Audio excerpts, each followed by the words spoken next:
Good afternoon, everyone, and thanks for being here. As you know, a couple of weeks ago, I vetoed H-141, the Budget Adjustment Act, and I did it for basically two reasons.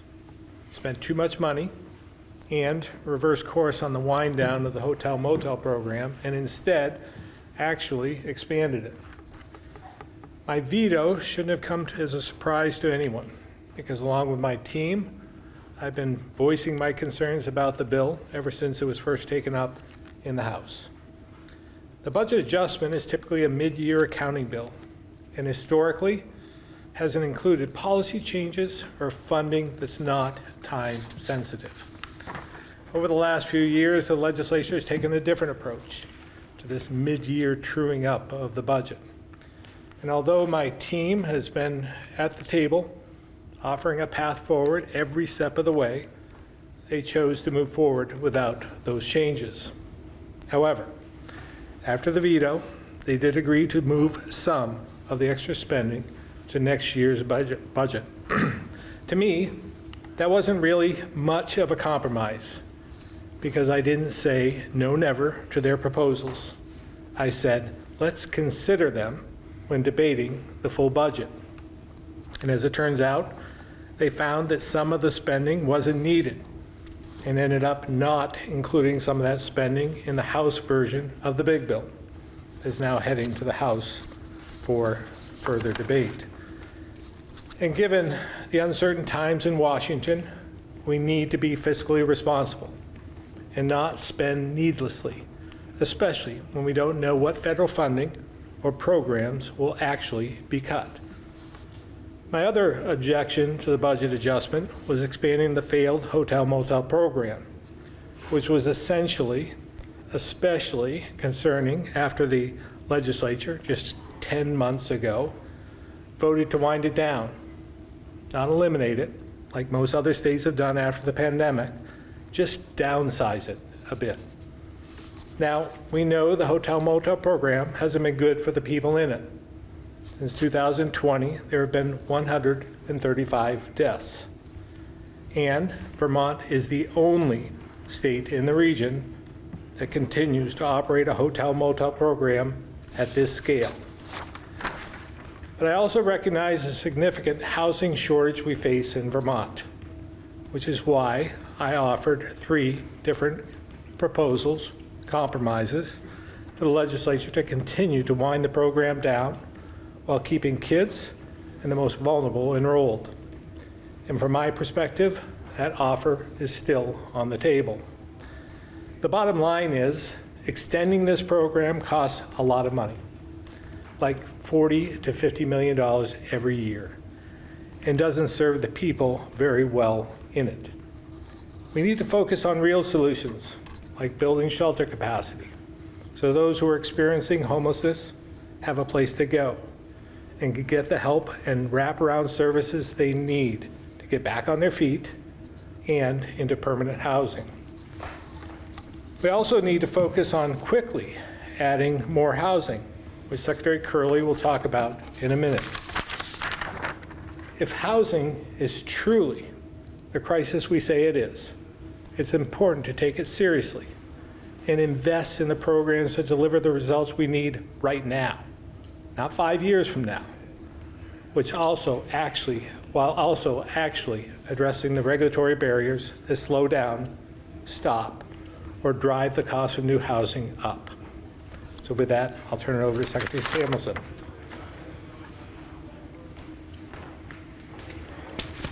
Thank you, Governor. As most of you know, the Agency of Human Services, and specifically the Department for Children and Families, administers the General Assistance Program, also known as GA. Over the last month, I've heard a lot of misinformation about what will happen to the GA program on April 1st. I want to clarify that on April 1st, the GA program does not end.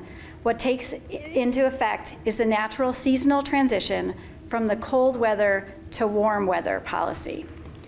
Less than 10 months ago, the legislature and the administration came to an agreement on how the program will be administered moving forward. The Agency of Human Services is honoring that agreement and implementing the annual transition, which has historically been a part of the program. At the same time, the program will continue to shelter up to 1,100 households. In fact, under the current parameters, nearly 500 households have already been pre-authorized for April 1st to continue in the housing program. That said, it's important to recognize that the GA program, as it is currently operated, is no longer fulfilling its life-saving mission, and it's failing the people it was designed to protect. It's not just ineffective, it's putting vulnerable lives at risk. I'm often asked, if the GA program puts a roof over people's heads, how can it be considered a failure? The truth is stark. Since the program was diverted from an emergency shelter model to its current iteration, and through the end of 2024, as the governor said, 135 people have died in the program. Of those deaths, 45 were due to poisonings, primarily overdoses. 2 died from homicide, and many others succumbed to health conditions that may have been preventable if provided with appropriate care. In 2024 alone, 29 lives were lost. Not included in these numbers yet, over a 2-week period in 2025, 3 people died. These numbers are not just statistics. They are a painful reminder that the program is failing to protect the people it was intended to serve. If we saw this many deaths in any other program, there would be a demand for change.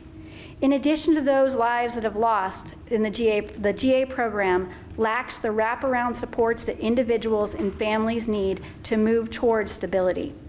It mixes diverse populations, including young children, individuals transitioning out of corrections, those in recovery, and those who are active using substances in the same environment, creating unsafe conditions for many.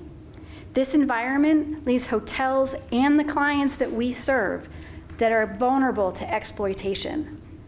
Unlike the evidence-based programs such as the Department for Corrections Transitional Housing Program, our recovery, housing, and shelters, which have safeguards in place to identify and address trafficking and public safety issues, the GA program lacks these essential protections. As a result, the public safety data shows that public safety issues often arise around the hotels where our GA participants are sheltered. Clients themselves report how difficult it is to maintain their sobriety in these settings. In some cases, individuals have continued to remain in corrections rather than enter a hotel, recognizing that correctional settings offers much more stability for recovery. Furthermore, when the GA program was established, its primary goal was clear: to prevent people from dying of exposure during harsh months. But today, it's failing to even meet this basic objective. The stark reality is that a lack of prioritization, coupled with limited hotel rooms, leaves even the most vulnerable, including children and those with severe medical conditions, without shelter during our winter months. The program was never intended to serve as long-term housing. Originally, it provided temporary shelter while people identified alternative living situations. This allowed for steady turnover, ensuring that those in the greatest need could access the supports when they need it. But now the program is being used as housing. Those who need it the most are not able to access a hotel room. The harsh reality is that avoiding hard choices is still making a choice. When we fail to prioritize eligibility in a system that has limited resources, in this case, a limited number of hotel rooms, we leave children and medically vulnerable individuals out in the cold. Ignoring the need to prioritize doesn't eliminate the problem, it deepens the crisis. The consequences of avoiding hard choices are not hypothetical, they are real. To address this, the administration proposed a compromise to the legislature through the Budget Adjustment Act that would have prioritized the most vulnerable and extended eligibility for children and medically vulnerable individuals through June. AHS has worked with medical providers at the Department for Vermont Health Access, the Department for Disabilities, Aging, Independent Living, and the Department for Mental Health to develop definitions of medically vulnerable based on national models, and is able to implement process for reviewing and approving them. But just 10 months ago, the administration and the legislature agreed on how the GA program would be administered this year. Yet now, in the 11th hour, the legislature is backtracking on that agreement. This inconsistency makes it difficult for our clients to plan on what is going to come ahead, and it undermines the accountability for those who could have otherwise transitioned out of the program and moved towards self-sufficiency, including those who might have had an alternative living situation with families or returning to their home communities out of state. We know what works, so why aren't we doing it? If we were serious about addressing this crisis, we would need to invest in evidence-based solutions that have been proven to work, not this program. First and foremost, that means clearing the path for affordable housing. The clients we serve deserve permanency. Affordable housing provides opportunities and permanency for many of our clients. And for those who need more, we continue to need units to expand the programs that provide the necessary supports to help people succeed. These include recovery housing, transitional housing, family supportive housing, and extending and expanding the emergency shelters. Hotels were never designed to support permanent housing. They don't offer the facilities, the stability, services, or community that people need to move forward with their lives. That's why that's why we continue to invest in shelters.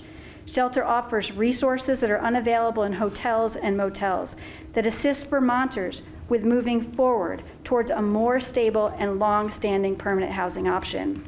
These services include the capacity to have access to meals or to make meals, employment and job services, housing services, medical services, mental health, and economic services. The state has both extended and continues to expand shelter capacity. Last year, over 100 shelter beds had been added to complete over 650 beds, serving more than 1,000 individuals. In addition to that expansion, we're extending the Williston Family Shelter with a local provider running through 2025, extending the Waterbury Family Shelter through mid-June of this year to provide continuity for children in school, expanding the family shelter capacity with plans for permanent family shelters in Burlington, Rutland, Bennington, Central Vermont, extending and expanding medical respite throughout the state in both Central Vermont and the Chittenden County region. This provides a stable and safe place for those with medical needs, and preparing to add intensive recovery housing sites for those who need an integrated model of housing and substance use treatment. These programs don't just put a roof over someone's head, they provide the stability and resources people need to get back on their feet. The GA program offers none of these supports. Yet despite knowing what works, this year the House proposed budget strips out key programs like the ones I mentioned above, including intensive recovery housing that were included in AHS's budget. It also cuts programs that would have increased the availability of housing units for those transitioning out of homelessness or into transitional housing. Instead, the legislature continues to pour money into the GA program, a broken system that cannot deliver long-term solutions. This is nothing more than a temporary patch on a gaping wound. We need to invest in long-term solutions, not short-term Band-Aids. The bottom line is this: we cannot keep making last-minute alterations and throwing money at a program that is failing to protect the most vulnerable. It's time to shift our resources towards long-term solutions that address the root cause of homelessness, the lack of affordable housing units, and a need to create sustainable pathways out of crisis. This is a moment for leadership. We face a clear choice: continue down the current path which costs lives, or invest in proven solutions that can save them. The time for action is now. Lives are at stake, and the cost for inaction is too high.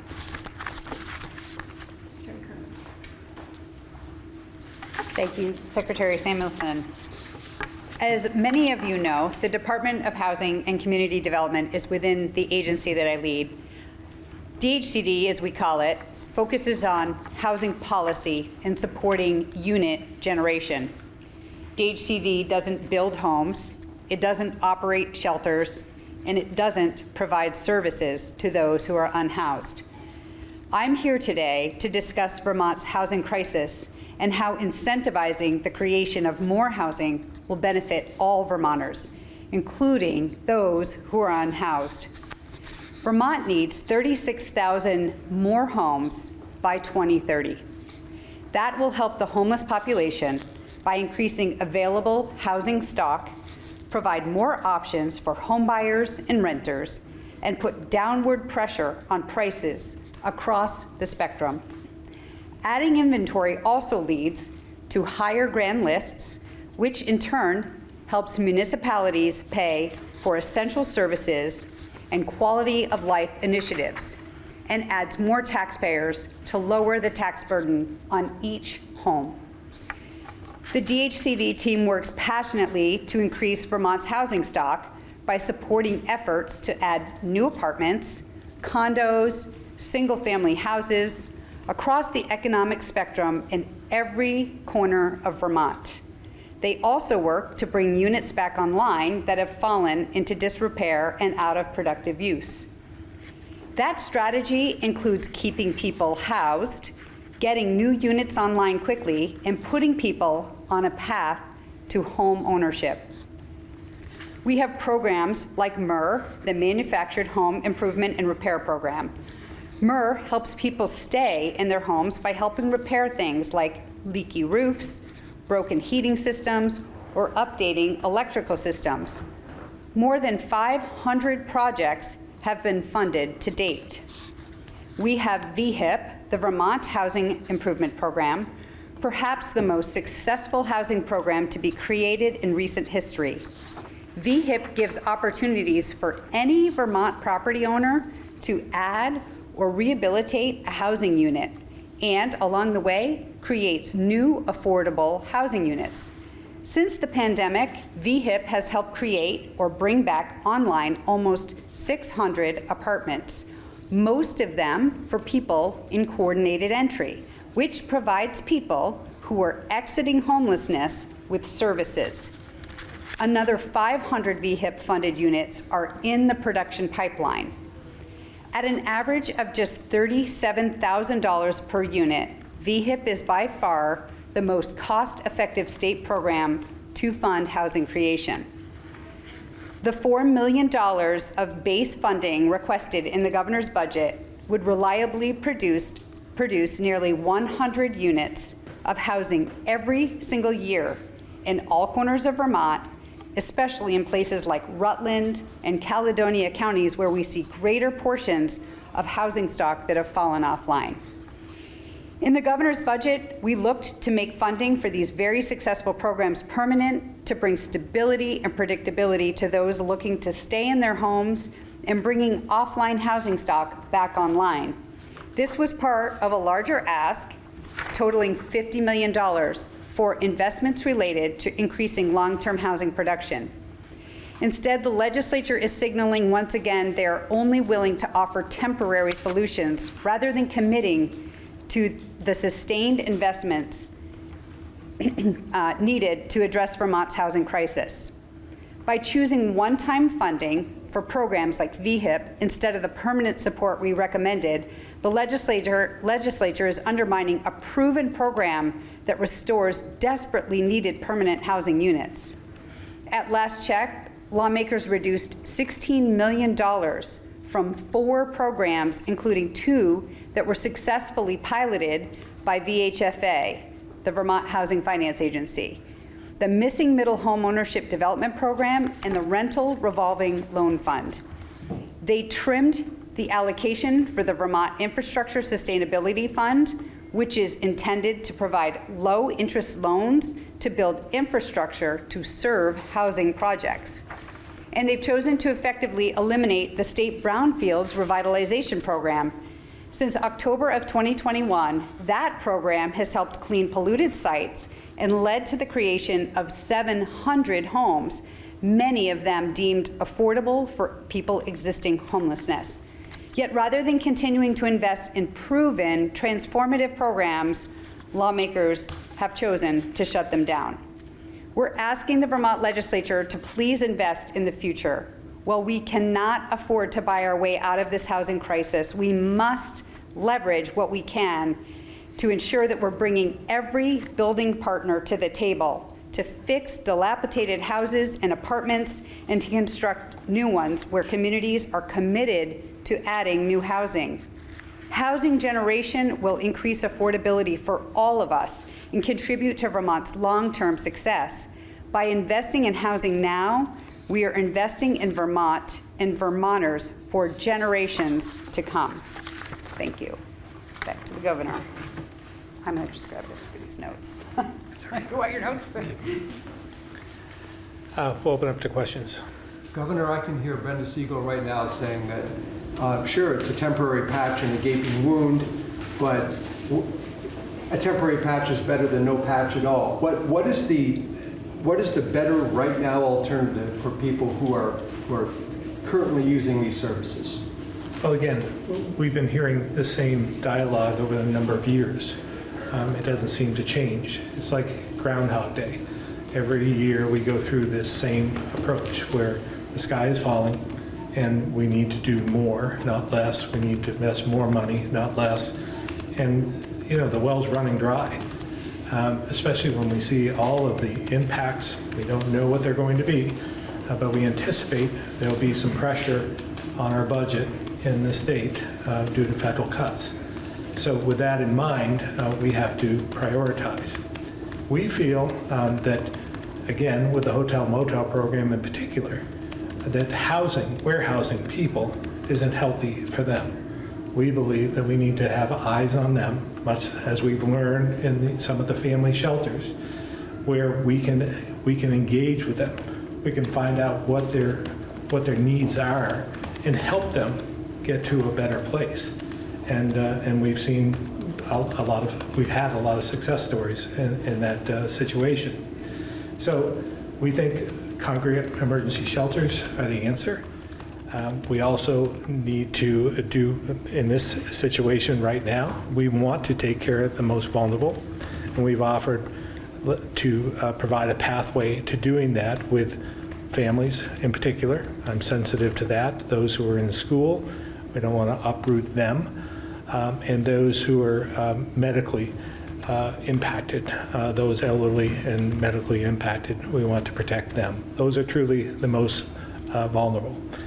Again, the reality is when this is all said and done, if we do nothing, and I still hope that the legislature will do something with their second budget adjustment. The House did not, but the Senate could add some criteria that we could agree to, and then we could get through this. Because I still want a budget adjustment, and I still believe there's a need to protect some of those most vulnerable.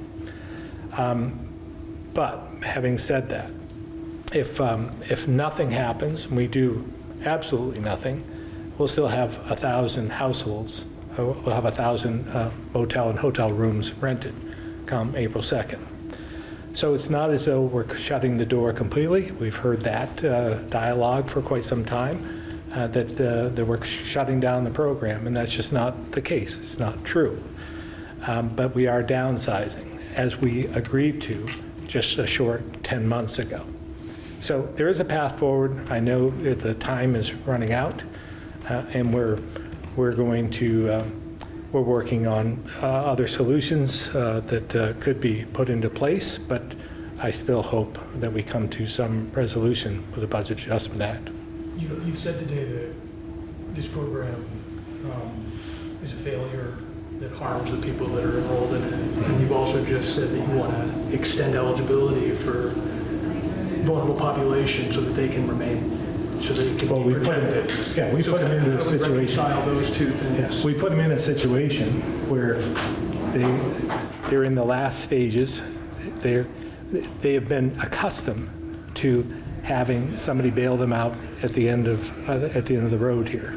When the program is going to run out, typically the legislatures come in to save them, put more money in the program, extend the program.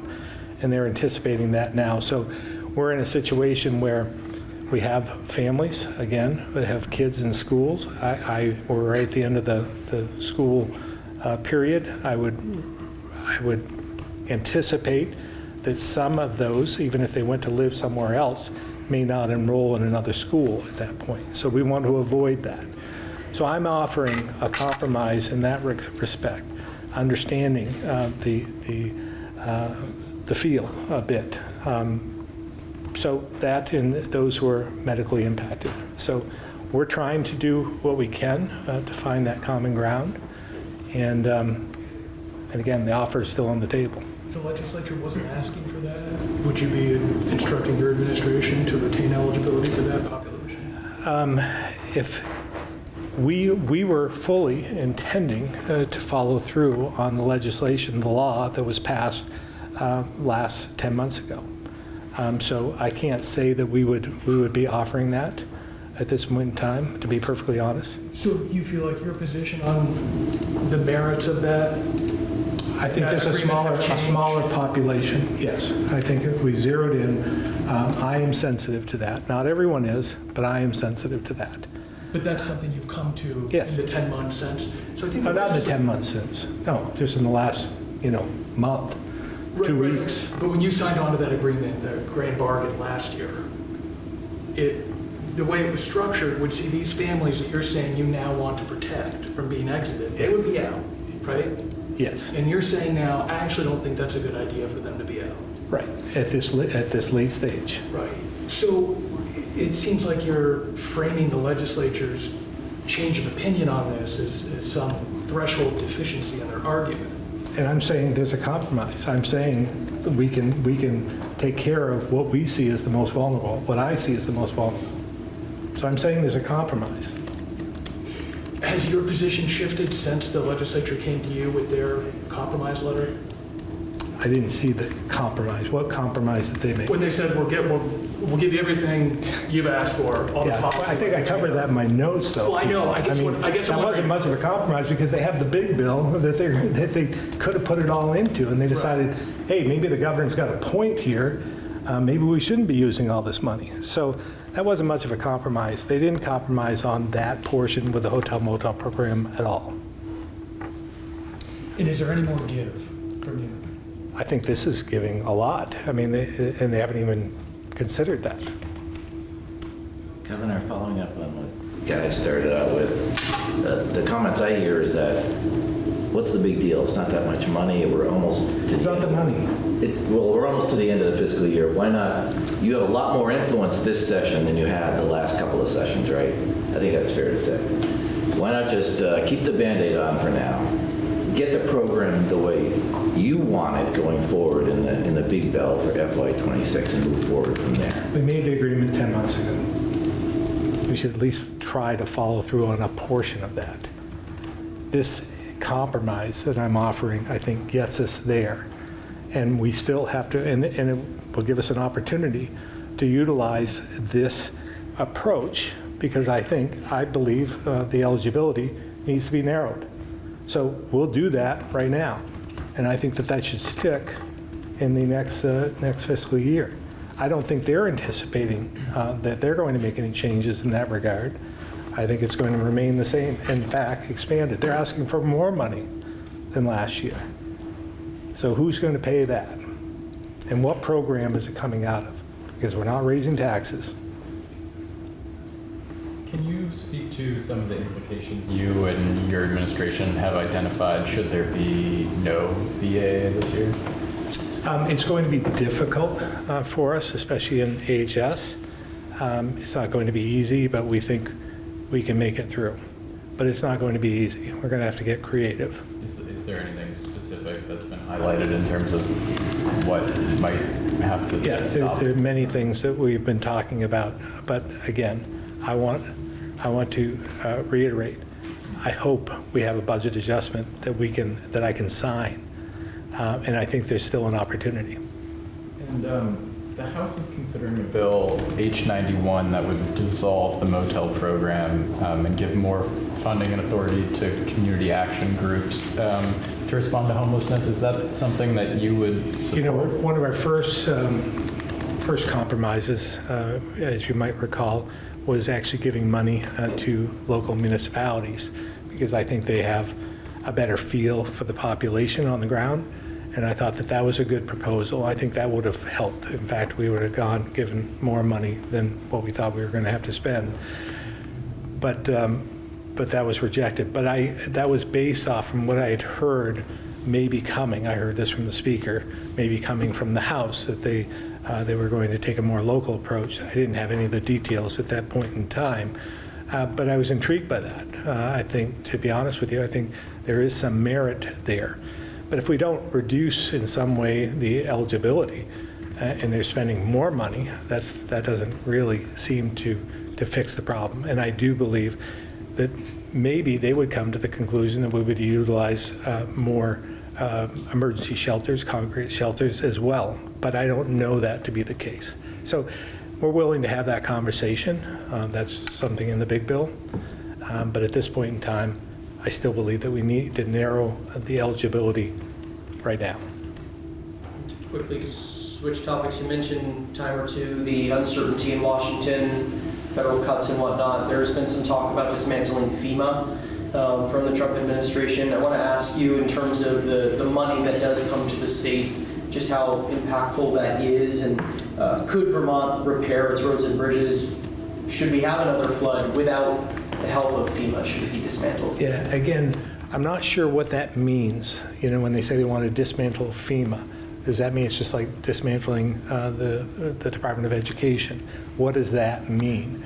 Is there still money flowing to the states so that they can handle it on their own? If that's the case, you know, we should consider that.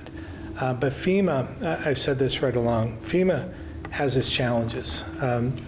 There are opportunities there, I believe, to do better with FEMA. But FEMA has been essential to states, not just red states, blue states, all across the board. All of us have needed assistance from the federal government in our time of need. So if this means, you know, a complete dismantling, no funding, that would be detrimental to most every state. Going back to housing, this could also be for Commissioner Farrell or Secretary Hurley as well. You mentioned the trimming down of some of the suggestions. Is that in the House housing bill that's on the floor today, or the Senate housing bill? And typically there's some kind of mix of both at the end. But I guess which pieces from each at least somewhat fulfill the appetite that you guys for housing this year that you're looking for? That might be better answered by folks that understand all of what's happening in the legislature at this point. Sure, thanks. So it's really not either the housing bills, and operationally what ends up happening is the appropriations and the policy bills get pulled out, and it's contemplated for the big bill. So what's happened so far on the House side and House appropriations, they've gutted a lot of the funding that we've requested. The one that really stings is VHIP, which has been a direct solution for a lot of households exiting homelessness, and the legislature agrees it's been a great solution. And when we've asked this year in the governor's proposed budget for permanent funding for VHIP, they basically said, no, we'll give you a small amount of one-time funding, which makes it basically impossible to administer a program, to staff, for our partners to predict, for landlords to predict. So that gutting of VHIP is just really detrimental, and I can't make much sense of it. You know, beyond that, the cutting of proven VHFA programs, you know, if we're trying to find pathways for people to have long-term rentals and home ownership, I just cannot make sense of cutting those. The governor put forward a budget that funded all of those and did so within our means. So it was a really unfortunate development over in House Approps for their big bill. And Spark didn't seem to make its way this year. I was wondering if you have any idea of why or what the future of that could potentially look like. So yeah, Spark, a proposed version of project-based TIF, was one of the project-based TIF proposals that was the administration's proposal. There is a form of project-based TIF now called CHIP, Community and Housing Infrastructure Program, that is included in the Senate's housing bill. It is a very strong program, as it has just passed out of Senate Finance. We are very supportive and encouraged by that. That's a great example of something that will really make it easier for folks that are trying to build new and improve housing. So we're really encouraged by the developments there. And does S-127 also get it right on VHIP and mobile home improvement and repair? In your view? In the policy bill, yes, S-127, as well as the House's housing bill, they did fund all of those programs that we sought funding for, including brownfields. They weren't, in all cases, the same funding amount, but they did seek to fund those. So it was really discouraging to see House Approps take those out. Governor, bigger picture on the federal situation. Folks on tax committees of both the House and Senate have said they're generally inclined with this no new taxes, no new fees construct that you presented in your budget address. The caveat, they say, is if things are as bad or worse as we think they might be come late May, early June, there's a scenario where they could see the necessity of raising state revenues. I'm sure. Yeah, that's a knee-jerk reaction out of the legislature typically, is to raise a tax.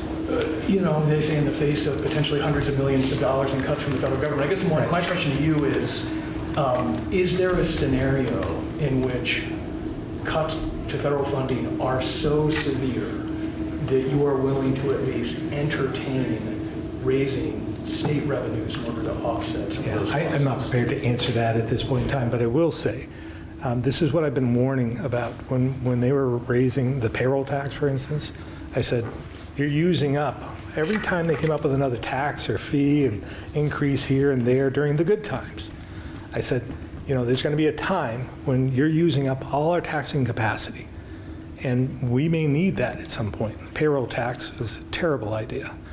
And this is coming to fruition, I believe. We've used that up, and we should not expand upon that because it's going to be detrimental to our economy. So we'll just have to, you know, look at every opportunity we can.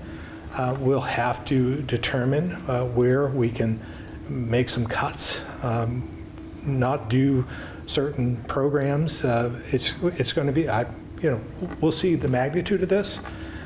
Because we don't really know what it is.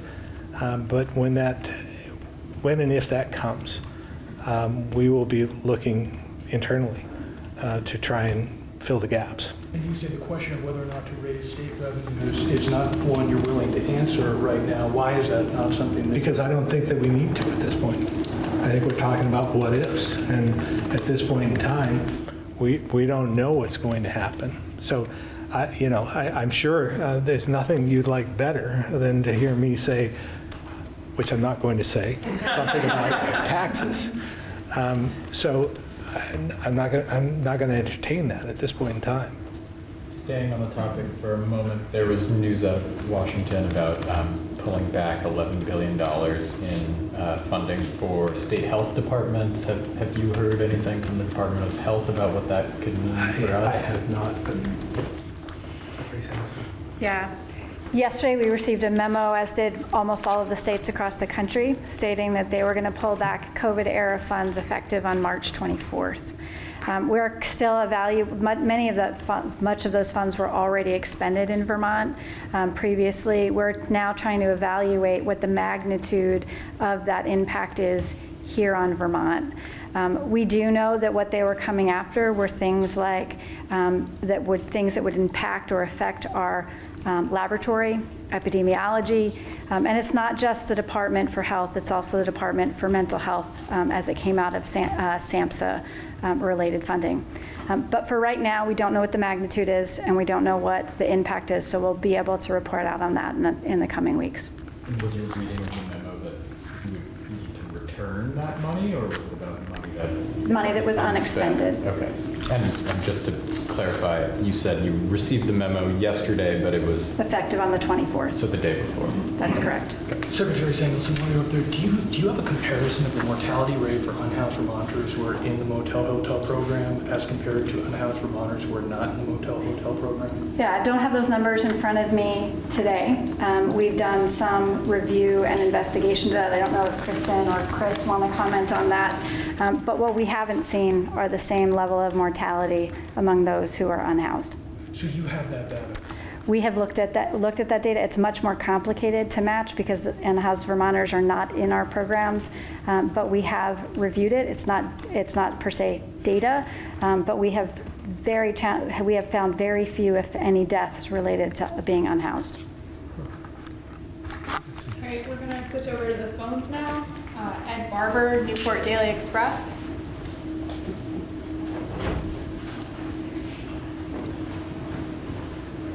Ed, it looks like you're muted if you're talking. Yeah, no questions today.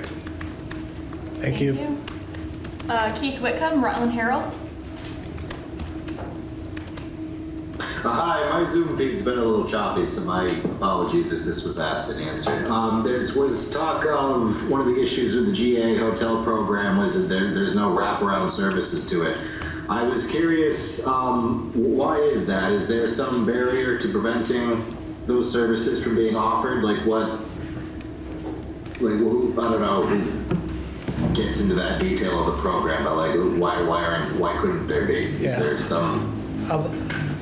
Keith, I'll let the experts answer this, but basically we just can't go into their rooms. We don't have access to their rooms. How about the lobby? Like, did you put something up in the lobby for them in and out, or? Yeah. No, Keith, that's a great question because we do know that pairing housing together with units really matters. In this program, we've tried on a number of occasions. The way that it is currently structured is that it is a benefits program. An individual is provided with a hotel room as a benefit.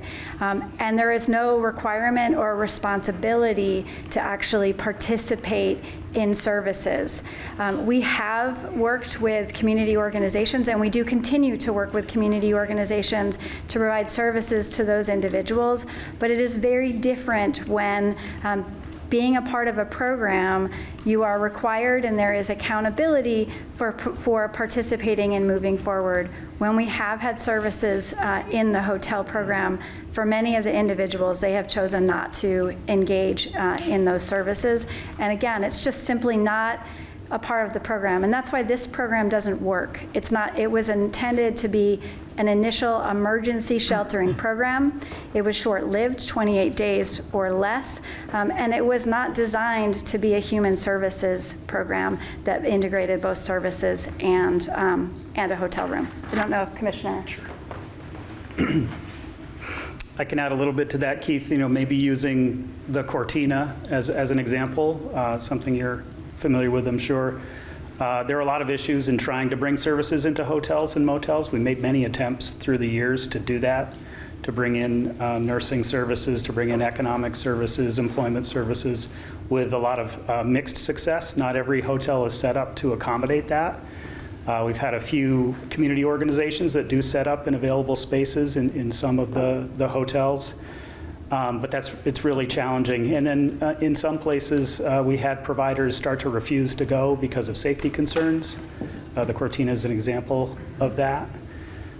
So that's why I think it's really important for us to focus more on the traditional shelter system rather than the hotel-motel system, because that's a space where you can require and provide space and provide the connections and services and supports that make people more successful, to really get them stabilized and on their feet, and hopefully to a more permanent housing solution. And I'll say once again, homelessness is a housing problem, and what we really need are more units for people to move into.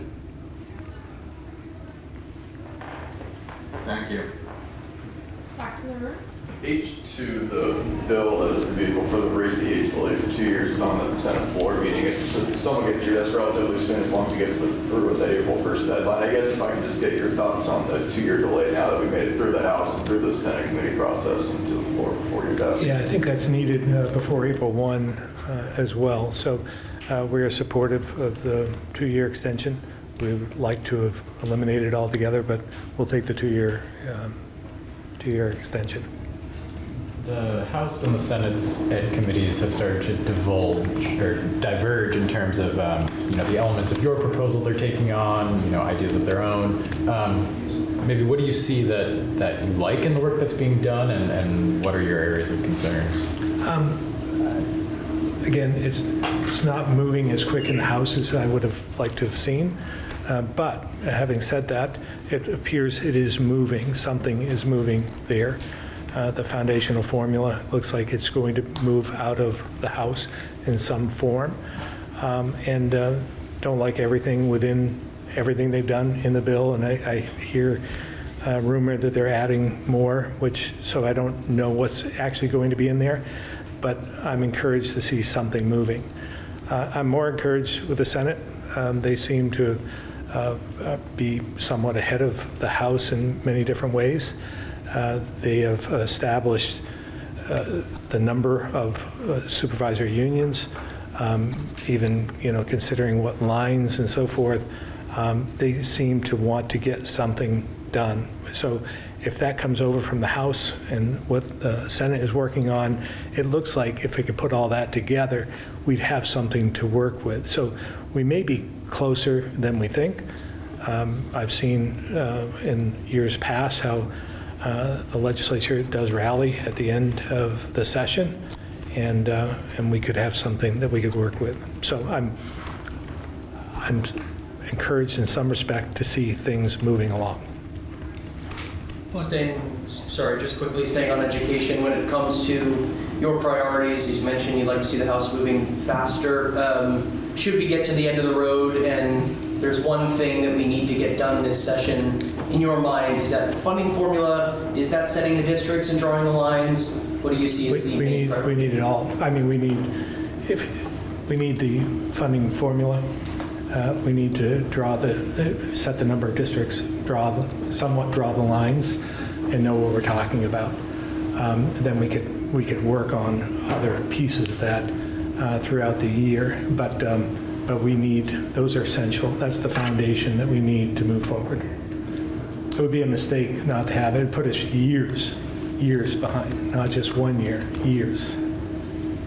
Funding for new positions at the Human Rights Commission is something that's now out of the budget adjustment. But is that an appropriation that you would be inclined to support in an FY26 big bill, or something that you would see yourself pushing back against? I can't see, again, without looking at the total picture of what's been included, just picking one thing off, I don't think I could answer that other than to say that's not the highest thing on my radar at this point in time. We have time for one final question. I have a question unrelated to, but an economic question. We'll do this by age, by the way. Guy, I'm not sure who gets. Oh, age older. before beauty, right? So I think I'm older. Obviously, some of the chaos coming out of the White House is intentional politically, and we don't know what's going to happen next week. There's supposed to be something, but right now, do we know what the impact on the tariffs and the trade war is to the state economically? Well, again, it depends on what it is. Maybe you could tell us what it's going to be. Energy and agriculture probably are the two big components. Energy, I mean, again, I'm hearing that energy may not be included in that. So energy would have a big impact on us here in Vermont. So it depends. It really depends. The retaliation is a piece that's hard to measure. Yeah, that's part of what I was. I mean, it just is, and so it's hard to answer that question based on we don't have the facts. So there isn't sort of definitive, our energy or the fee costs or this or something like that. I can try to tackle. I mean, as the governor said, we don't have like one number, right, to give you an answer on that. And there are pieces of the energy that aren't necessarily included because the USMCA agreement, and there are others that are impacted.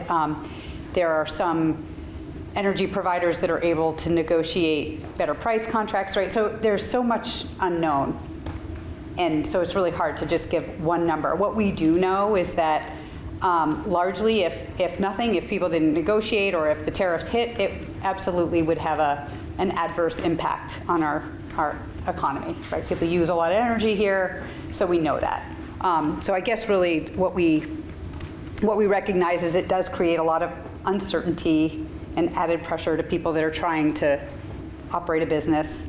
And what our team is doing is we're just trying to be here for them and support them and getting questions answered. A lot of people that do import-export work with brokers who answer a lot of their questions, but we have a team right here at the agency that do, we actually have a director of recruitment and international trade who works with U.S. Commercial Services, which is an arm of the U.S. Commerce Department, you know, Tim Tierney. So we have people right on staff that are working closely with our businesses. So really what we're trying to do is get timely answers for people and helping them, you know, navigate those challenges. But it is really hard to just put a number on it for Vermont. As the governor said, it's so fluid, and we're expecting more change next week. So wish I could. Nothing measurable yet. Yeah, I wish I could give you an answer, but it's the best we got. Thanks. Thank you all. Let's say really quickly, one more if possible. Can I break the rules really quick? When it comes to the Haskell Library, do you have any thoughts on what's going on up there? From what I've heard, again, and I don't have all the specifics on that, opening up another entrance on the Canadian side and having an entrance on, which is what I thought we had, on the US side, and seems reasonable to me. I don't know what the dust-up is about, so we'll see.